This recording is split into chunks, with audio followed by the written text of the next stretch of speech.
We're going to see more of it to come. So we zoom in here into the capital city. We got that going for us. 15 miles per hour out of a north wind, and that's what we have, right? But we go anywhere in the vicinity. The trees are blowing. That's the cold front doing its thing. That's the smoke also introducing itself. And it's not just aloft, it's at the surface. As you could see, there's more of a haze at the surface than there is aloft, where there is a little bit more of that blue sky. So we also follow suit into Dickinson. Same thing, maybe not as blustery.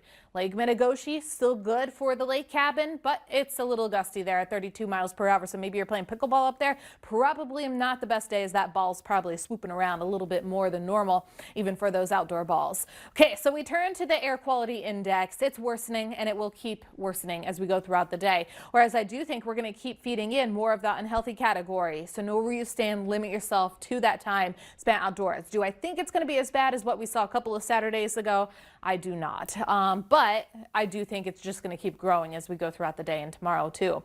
And the north wind isn't helping. A lot of the Canadian wildfires right now are in Alberta and British Columbia versus Manitoba and Saskatchewan. So we do have that changeover.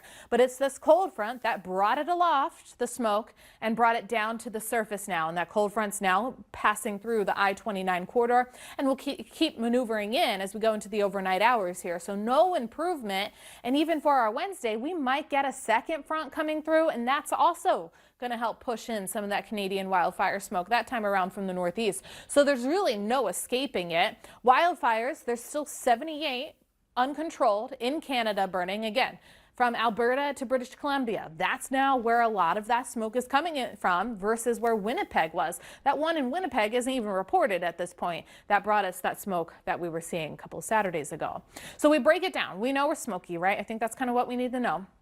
Temperatures are warm. We have that north wind, occasionally gusting to 25 miles per hour. That's what we got for us today. Maybe come softball time this evening. A beautiful evening here. Then you could play pickleball. The winds should diminish as well. But the areas of smoke continue as we go throughout our day today, feeding into the region tomorrow as the overnight lows hit 50 degrees.